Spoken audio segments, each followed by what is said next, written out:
أعوذ بالله من الشيطان الرجيم بسم الله الرحمن الرحيم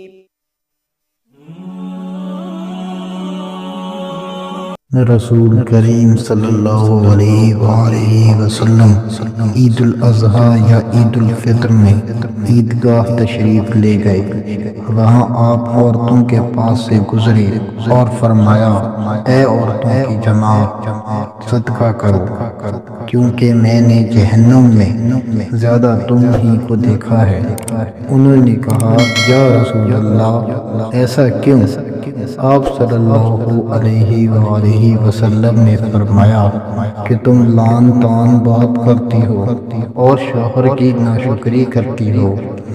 باوجود عقل اور دین میں ناقص ہونے کے میں نے تم سے زیادہ کسی کو بھی ایک عقل مند اور تجربہ کار آدمی کو دیوانہ بنا دینے والا نہیں دیکھا۔ عورتوں نے عرض کی، ہمارے دین اور ہمارے عقل میں نقصان کیا ہے یا رسول اللہ؟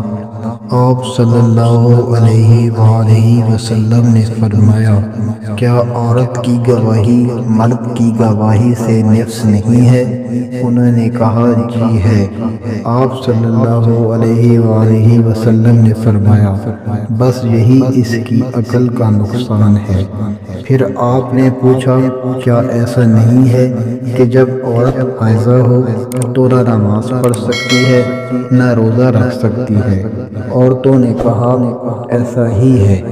آپ نے فرمایا کہ یہی اس کے دین کا نقصان ہے۔